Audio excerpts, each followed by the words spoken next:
Talk Money.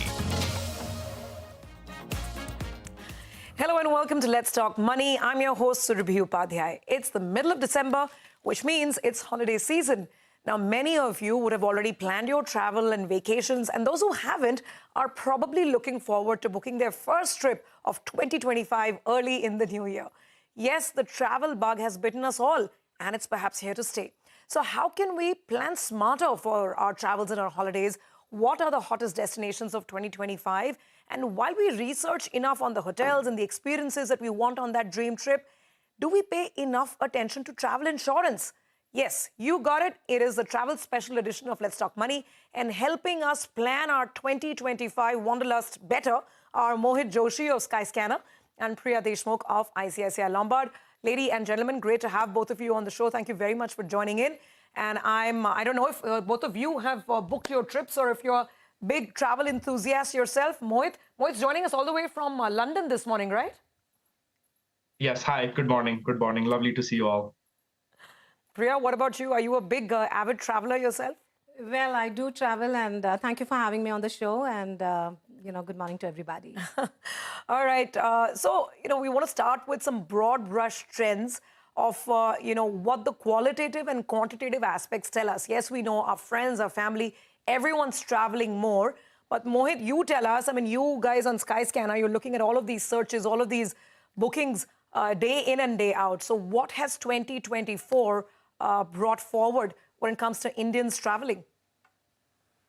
Yeah, it's an exciting time for travel at the moment. 2024 was all about cultural exploration. So we saw a shift in the Indian traveler mindset, moving from just going to a new country to escape to actually going there to immerse themselves in the culture, right from gig tripping, which is going to see your favorite artist perform somewhere, to actually going to some iconic landmarks that they've seen on a TV show. So we've seen that shift in 2024. And moving on to 2025, the desire for travel remains really strong.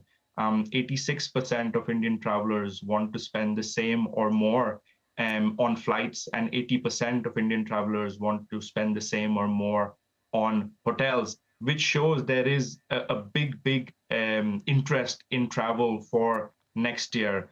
We've also seen some travel trends that have come out through some number crunching that we've done, through a survey that we've done. And then we've highlighted 7 travel trends, one of them being sport mode, which is essentially traveling to see your favorite athlete or to support your favorite team. We've also looked at art venture, where there is a big focus on Indian travelers wanting to go and experience immersive art. Reset jetters, which is another one, which is all about wellness-based traveling, taking some time off to disconnect. That continues from 2024 into 2025. And then there are a few more which talk about astro adventures, which is wanting to go and see the Aurora Borealis, the Northern Lights. Tromsø in Norway has come out as one of the trending destinations where you can go and see them. And then there are a few like gamey vacation. We've seen a lot of interest from Indian travelers wanting to go to location that they've either played on a game, or it also kind of reflects on some e-sport events that they want to go for. And the last couple being horticulture, which is wanting to experience the cherry blossoms, and last, the cowboy core, which is just having an experience of a farmhouse stay. So that's the various travel trends we've seen going into 2025. And if we talk just about 2024, for December itself, we've seen the top searches for people, Indian travelers wanting to travel, have been Goa, Bagdogra, Kochi, Dubai, and Almaty. These are the destinations for December. My God, I'm already getting major FOMO, Mohit, because of all the trends that you described, from the cherry blossoms to the northern lights and so on and so forth to the wellness retreats. We want to do them all, right? Actually, not one. We want to do as many as possible in every given year. But then budgets are finite, so we have to work with what we have. I'll come back on some of the individual trends in just a bit. But Priya, you tell us now, clearly all this is happening. But what about when you see it through a financial lens? Has it meant better business for you as well when it comes to the travel insurance segment? Absolutely. And, quite frankly, I'm quite fascinated to hear what Mohit said. And you have an example in me who's traveled to Japan just for the cherry blossoms. Wow. It's amazing to see what's happening across the globe and how the travel trends and tourism is coming back.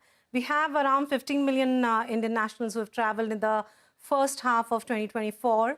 And we expect, total 80, million traveling throughout the year of 2024. So the travel trend is back.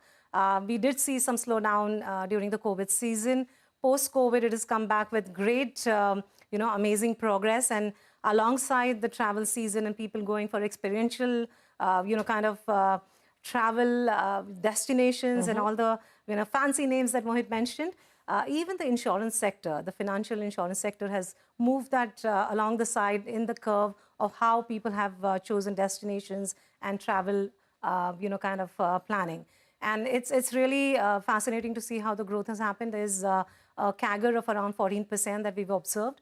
And by 2040, we're seeing explosive growth of almost 50% of the total travel tourism insurance that's going to come our way. So the travel insurance industry seems to be growing at these big numbers, 40-50%, Yeah. because of the boom in travel. It's a reflection of how people are choosing to travel internationally as well as domestically.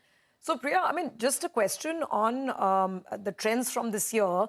Now, travel insurance tends to be a very minuscule percentage of the overall trip cost, right? Probably 0.001%. So in terms of the premium trends in 24, what have we seen so far? Are premiums going up, going down? What should we expect? Well, when you talk about a travel product, while it's a minuscule of the cost of the total travel planning that a consumer would do, it will all depend on the country, the duration of stay, what kind of stay plan that you have, and features of are you going for a adventure sport kind of an activity. So it will all depend on that.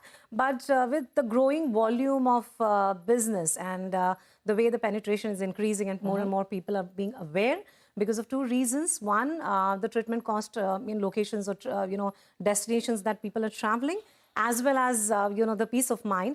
Typically, 50,000 USD sum insured for an aged customer of around 50 years would the premium would range around 10,000 odd rupees for a gold plan, and a more comprehensive and very all-inclusive program would cost around 15,000 odd. So that's quite the range in which you would see the travel insurance products being. Fair enough. So they're not sort of shooting through the roof. We're not expecting a very huge surge in travel premiums, right? That's good to hear. I'll come back on it in just a bit. But Mohit, again, to talk about the trends and the costing part, now people are traveling irrespective of the cost, but the fact is that costs are going up, right? You look at flights to Europe throughout 2024. I remember, I mean, pre-COVID, I took a flight to one of my dream destinations in Europe for some, 50K for a return ticket, and now that number is going to 75,000, 80,000.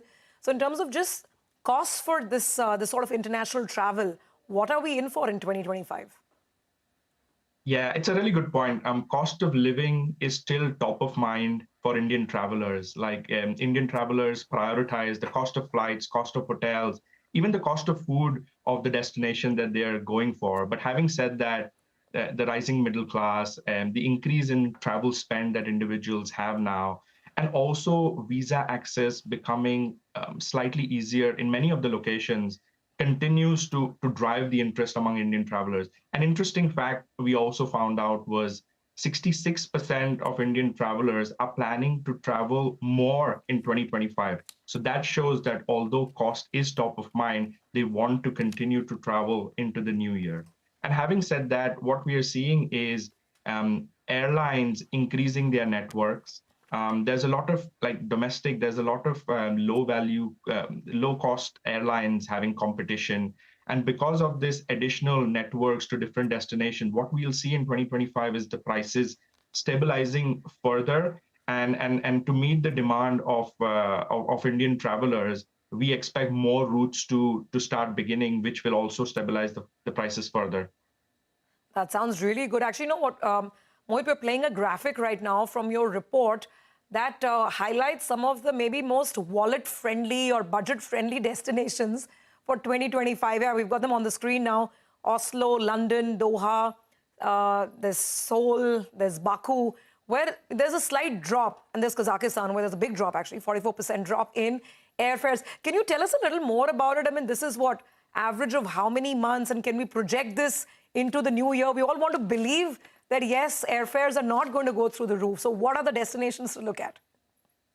Yeah, those numbers are very exciting for us as well. That is why we wanted to highlight them to our Indian travelers. Like seeing Almaty in Kazakhstan having that 44% reduction in price year on year over 12 months is really exciting because it shows that Indian travelers want to go and experience the culture, which takes back to the point I mentioned about cultural exploration. It's also about going to destinations which are more pocket friendly, and stronger rupee plays quite important in this.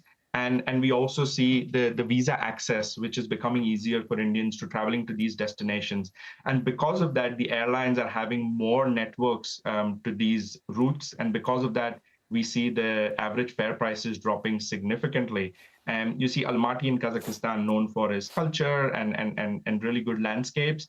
We also saw Jakarta in Indonesia, which is a wellness retreat. We see some really stunning beaches there as well. Same with Singapore. It's getting popular every year because of what it offers to the Indian travelers. Very, very interesting. So Mohit, before we let you go, give us more hope. You guys have done a top destinations list as well, I think. And I was very proud to see, I think Shillong features on that list of top destinations of 2025, right? So tell us how you compiled that list and, any hacks, any tips for better planning, more sort of budget-friendly planning. How can we have happier holidays in 2025?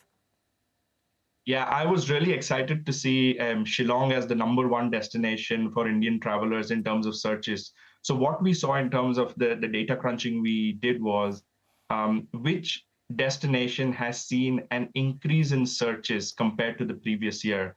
And Shillong saw a tremendous increase of over 800% for Indian travelers. Shillong, also known as the Scotland of the East, pristine lakes, beautiful landscapes, easy access, obviously no visa issues for us Indian travelers. So I wasn't surprised to finally have an Indian city on that list. Baku continues to be really strong in the top 10 at #2, which gives you an affordable European experience, easy to get to as well, and easy visa access. Tromsø in Norway also makes the top 10 of the list, which is known for seeing Northern Lights and Aurora Borealis. And then you can see Tashkent in Uzbekistan, also known for its culture and beauty that's drawing Indian travelers. So these are the different destinations we've seen based on what Indian travelers have been searching on the Skyscanner website and app. So how many of them have you covered, Mohit? And which ones are you heading to in the new year?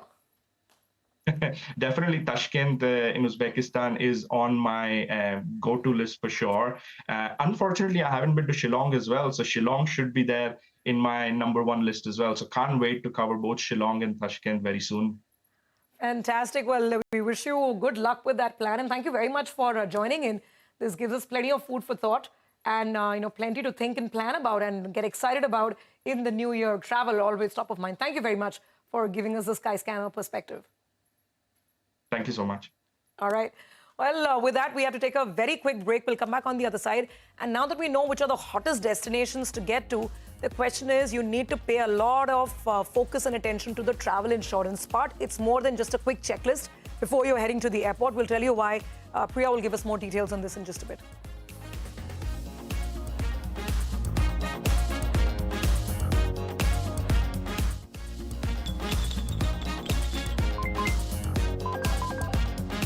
Let's talk money